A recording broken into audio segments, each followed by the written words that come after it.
Do you have any idea how the current Philippine presidential system works? Have you ever thought of visualizing the bigger picture? Do you know that the way you vote directly affects the way you live?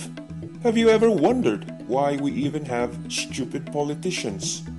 Sa part 1 ng video, inilarawan natin ang bumubuo ng executive department sa ilalim ng dalawang sistema na nagpapatakbo ng gobyerno. Kung hindi nyo po napanood, panoorin po ninyo. I-search nyo po sa Facebook page ang Basa Pa More.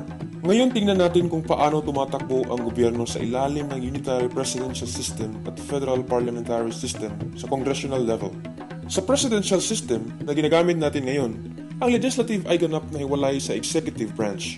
Ang ibig sabihin, ang mga senador at congressman natin ay walang ibang gagawin kundi ang gumawa ng batas, mag-investigate in aid of legislation at umattend sa kanilang mga constituents. Kung ang Pilipinas ay isang federal parliamentary system, ang legislative branch at executive branch ay magkaugnay dahil ang magpapatakbo ng gobyerno ay manggagaling mismo sa legislative branch ng government. Ang Prime Minister at ang kanyang gabinete ay may katumbas din na leader of opposition at shadow cabinet nito na nag-o-offer ng alternative government. Lahat sila elected din ng taong bayan. Halimbawa, ang Minister for Finance ay may katumbas na Shadow Minister for Finance. Kaya tinatawag na shadow dahil bawat galaw ng Minister for Finance ay binabantayan lagi ng Shadow Minister for Finance. Dahil dito, walang lugar ang korupsyon dahil palaging may check and balance. Hindi kagaya sa presidential system ng Pilipinas, walang tunay na check and balance. Kung kurap ang gabinete at pangulo, sorry ka na lang, Pilipino. Kaya hindi katakataka, marami ang nakukulong pagkatapos ng isang administrasyon. Sa larangan ng pagsasagawa ng batas, makikita mo sa presidential system natin ngayon kung anong klaseng mga senador at congressmen meron tayo. They will deliberate on specific national issues of great importance as much as they would debate on the most stupid of all proposed legislations gaya ng pangalanan ng isang kalye, panukalang nagbabawal sa overloaded school bags, panukalang no busina day, panukalang nagbabawal gahasain ng patay, o panukalang nagbabawal manghitch sa motorsiklo. And just when you thought it couldn't get any worse, meron din tayong the half a cup of rice bill, the anti-selfie bill, the anti-sex toy bill, the anti-Korean novela bill, the balato bill, at marami pang iba.